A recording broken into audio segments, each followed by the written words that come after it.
Advocate ધ્રુવ વકીલ છે। આજરોજ 15/6/2026 રોજ આજે અમે લોકો એક આવેદનપત્ર આપવા આવેલા છે કે જે આ બહેનો જે શ્રમજીવી બહેનો છે that is considered to be a street vendor, એ લોકોને જે આટલા દિવસથી એમની રોજગારી છીની લેવામાં આવી છે એ બદલનું આવેદનપત્રમાં આપવામાં આવે છે। મારું એઝ એન એડવોકેટ આ તંત્રને અને નગરપાલિકાને એક વસ્તુ એ ધ્યાન દોરવાની છે કે જે સ્ટ્રીટ વેન્ડર એક્ટ 2014 છે એની અંદર સેક્શન 3 અને સેક્શન 4ની મુજબ જે તમારે વેન્ડિંગ કમિટી બનાવવામાં આવે છે અને સેક્શન 18ની અંદર જે લોકોને 30 દિવસની મેન્ડેટરી નોટિસ આપવામાં આવે છે એ કશા પણ કાયદાની પાલન કરવામાં આવ્યું નથી। અને જે આ લોકો પોઝિશન હોલ્ડ કરી રહ્યા છે એ લોકો ખરેખર એ કાયદાનું ભાન છે કે નથી, કાં તો પછી કાયદાનું ભાન છે કાં તો કાયદાનો ડર નથી, એ વસ્તુ આજે અહીંયા અમે લોકો આવેદનપત્રના દ્વારા કહેવામાં આવ્યા છે। એડવોકેટ નૈના વકીલ, આજે અમે અંકલેશ્વર 3 રસ્તા સર્કલ પાસે આવેલ શાક માર્કેટનો જે બહેનોને વેચાણ કરવા માટે નથી બેસવા દેતા તે પ્રશ્નની રજૂઆત કરવા માટે માન્ય કલેક્ટર સાહેબ આવ્યા હતા। આ જે બહેનો છે 30 વર્ષ ઉપરાંતથી ત્યાં અંકલેશ્વર શાક માર્કેટમાં પોતાનો ધંધો કરી રહે છે। એ વર્ષોથી આ બહેનો ત્યાં પોતાની રોજીરોટી મેળવી પોતાના ઘર પરિવારનું ગુજરાન ચલાવી રહી છે। ખરેખર તંત્રએ આ બહેનોને ટાર્ગેટ બનાવી આ બહેનોને આગળ ધરી બહેનોને વેચાણ કરતી અટકાવવા માટે એમ ટ્રાફિકની સમસ્યાનો પ્રશ્ન લાવ્યું છે। તો શું એ ટ્રાફિકની સમસ્યા આ બહેનોના કારણે જ ઉદ્ભવે છે? અંકલેશ્વર શાક માર્કેટમાં ઘણા એવા વેપારીઓ છે, લારીઓવાળા છે, ગલ્લાવાળા છે, શું એમના કારણે ટ્રાફિક નથી થતું? અંકલેશ્વર શાક માર્કેટ એવી જગ્યા પર છે જે અંકલેશ્વર જીઆઈડીસીને જોડતો મુખ્ય રોડ છે અને ત્યાં સ્વાભાવિક ટ્રાફિકની સમસ્યા થાય એ સ્વાભાવિક છે। તો એ ટ્રાફિકની સમસ્યાનું યોગ્ય આયોજન કરવાની જવાબદારી અંકલેશ્વર નગરપાલિકા તંત્રની છે, વહીવટી તંત્રની છે, ન કે આ બહેનોના રોજગારી પર લાત મારીને આ બહેનોને બલીનો બકરો બનાવવાની છે। આ અંકલેશ્વર નગરપાલિકાની તદ્દન ખોટું આયોજન અહીંયા સ્પષ્ટ થાય છે કે એ લોકો પાસે સુવ્યવસ્થિત આયોજન જ નથી કે જે યોગ્ય ટ્રાફિકનો કંટ્રોલ કરી શકે। આ બહેનો ફેન્સિંગને અડીને ગત વર્ષે જ્યારે 2025માં આ પ્રશ્ન ઉદ્ભવ્યો હતો ત્યારે નગરપાલિકા દ્વારા જ આ બહેનોને ફેન્સિંગને અડીને બેસવા માટેની જગ્યા ફાળવવામાં આવી હતી અને તેઓના માર્ગદર્શન હેઠળ જ બહેનો ત્યાં વેચાણ કરે છે। તેઓએ જ જગ્યા ફાળવી હતી ને ત્યાં જ બહેનો વેચાણ કરે છે, છતાં પણ ખબર નહીં કયા કારણોસર આ બહેનોને ટાર્ગેટ બનાવીને પોતાનો રોટલો શેકવામાં આવી રહ્યો છે। કહેવાય છે કે વેપારીઓ નથી નડતા, ગલ્લાવાળા નથી નડતા અને લારીવાળા નથી નડતા, માત્ર આ રોજગારી જે પોતાનું પરિવારનું નિરાધાર બહેનો છે પોતાના પરિવારનું ગુજરાન ચલાવે છે એ જ બહેનો કેમ લડે છે? આ કાયદો જો જરૂરી હોય, ટ્રાફિક સમસ્યા હોય તો બધાના જ માટે એ પ્રશ્ન હોય, નહીં કે આ માત્ર આ બહેનો માટે। જો કાયદો આ ગરીબ લોકો માટે જ છે, કાયદાનો શું આ લોકો ઉલ્લંઘન કરે છે? અને કાયદાની યોગ્ય વ્યવસ્થા કરવી અને સુયોગ્ય આયોજન કરવું એ તંત્રની જવાબદારી છે। એ ટ્રાફિક સમસ્યાનો મુદ્દો ફક્ત ને ફક્ત બહેનોને ટાર્ગેટ ત્યાંથી હટાવવા માટે અથવા તો તેમનો કોઈ બીજો હેતુ સર કરવા માટે ઉદ્ભવેલ છે। ખરેખર આ બહેનોના કારણે ટ્રાફિકની સમસ્યા થતી નથી એવું હું માનું છું, કારણ કે ટ્રાફિક નિયંત્રણ કરવાનું કામગીરી નગરપાલિકાના છે। બહેનો ફેન્સિંગને અડીને બેસે છે, ત્યાર પછી ફૂટપાથ છે અને ત્યાર પછી રોડ છે, તો ટ્રાફિક એમના કારણે થાય એવું અમે માનવામાં આવતું નથી। અને છતાં પણ જો એ ટ્રાફિકની સમસ્યા તો કાયમી નિકાલ લાવવો જોઈએ।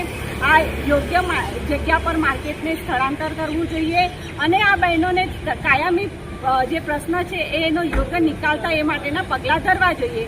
તો જો ટ્રાફિકની સમસ્યા આ બહેનોના કારણે થતી હોય તો આખી માર્કેટ જ જે અયોગ્ય જગ્યા પર છે, જે મેઇન અંકલેશ્વર સિટીમાં છે, એને ખુલ્લી વિશાળ જગ્યા પર લઈ જવામાં આવે અને ત્યાં એ માર્કેટનું આયોજન કરવામાં આવે તેવી અમારી સ્પષ્ટ રજૂઆત છે। અમારી રજૂઆતને ધ્યાને લઈને માન્ય જિલ્લા સમાહર્તા યોગ્ય જનકલ્યાણ હિતકારી નિર્ણય લે તેવી અમને અપેક્ષા છે।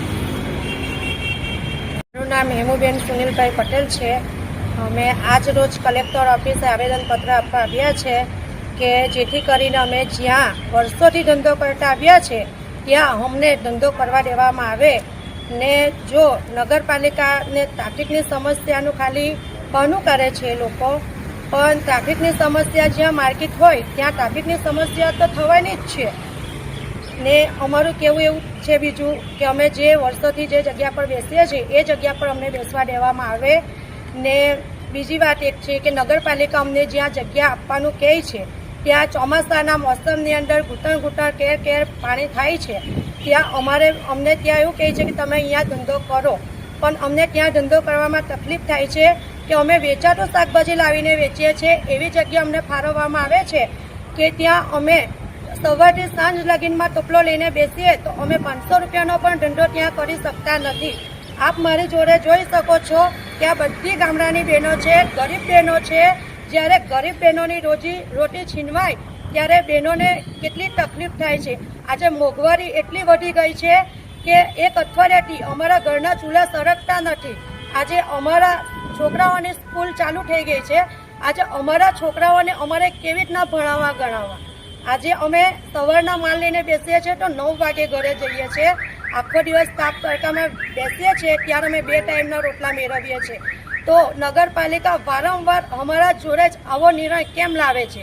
ટ્રાફિકની સમસ્યા શું બહેનોના લીધે થાય છે?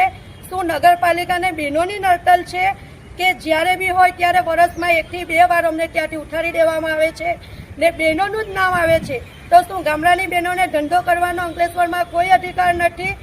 આજે અમે આવેદનપત્ર કલેક્ટર સાહેબને આપવા આવ્યા છે ને અમને આશા શ્રદ્ધા છે કે આજે અમારો કંઈ નિર્ણય આવશે ને અમને અમારી નગરપાલિકાના ઉપપ્રમુખ સાહેબને એટલી વિનંતી છે હાથ જોડીને કે આ બહેનોનો નિશાસો ના લો. આ બહેનોને ત્યાં ધંધો જ્યાં કરતી આવી છે ત્યાં કરવા દો. ટ્રાફિકની સમસ્યા આખા અંકલેશ્વરમાં છે, ભરૂચમાં બી આપણે જોઈ શકીએ છીએ ઠેર ઠેર ટ્રાફિકની સમસ્યા છે. તો પછી આ બહેનોના માથે જ કેમ આવવું આવે છે? આ બહેનોને કેમ ત્યાંથી ઉઠાડવામાં આવે છે? આખા રોડ રસ્તાઓ પર લારીઓ ગલ્લા બધું જ છે, બધાને ધંધો કરવાની છૂટ છે.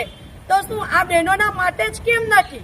આજે તમે જોઈ શકો છો કે આમાં કેટલી બહેનો વિધવા છે, કેટલી બહેનોના ઘરવાળા નથી. જ્યારે મારી જોડે આ દાદી ઊભા છે એ દાદીની બી ઉંમર તમે જોઈ શકો છો કે દાદીને જો ઘરમાં કોઈ કમાવાનું હોય તો દાદીને આ ધંધો કરવાની કોઈ જરૂર નથી. આ દાદી સવારની આવે છે, સાંજે 200 રૂપિયા કમાઈને જાય છે. આજે આવા માણસનો હક છીનવી લેવામાં આવે એ અમે લેડીઝ જરા બી સહન કરશું નહીં. અમે આના માટે અગાર જવાનું આવશે તો બી જશું, અગાર રજૂઆત બી કરશું. એટલે નગરપાલિકાના પ્રમુખ સાહેબને 2 હાથ જોડીને નમ્ર વિનંતી છે કે અમે જ્યાં બેસીએ છીએ ત્યાં અમને અમારી જગ્યા આપો. ને બીજી એક વાત, મારે ઈશ્વરભાઈ ધારાસભ્યને બી મારી 2 હાથ જોડીને નમ્ર વિનંતી છે કે સાહેબ જ્યારે ઇલેક્શન આવે છે ત્યારે આ બધી ગરીબ વિધવા બહેનો તમને ખભા ભરીને મત આપે છે. ત્યારે આજે આટલી 1 અઠવાડિયાથી આ બહેનોને નગરપાલિકા દ્વારા હેરાન કરવામાં આવે છે. એમના ટોપલા ફેંકી દેવામાં આવે છે, એમની કાંટીઓ લાખી દેવામાં આવે છે. તો મારી ઈશ્વરભાઈ પટેલને એટલી રજૂઆત છે કે સાહેબ આનું નિરાકરણ લાવો. અમે તમારા જોડે છે, અમે તમને સાથ સહકાર આપીએ છીએ. તો તમે અમને સાથ સહકાર આપો ને અમે જ્યાં અમારા 2 પરિવારના 2 ટાઈમનું અમારું રોજીરોટી 2 ટાઈમનું વેચીને જીવીએ છીએ ત્યાં અમને જીવવા દો ને અમારું ઘર પરિવાર ચલાવવા દો. એ મારી નમ્ર વિનંતી.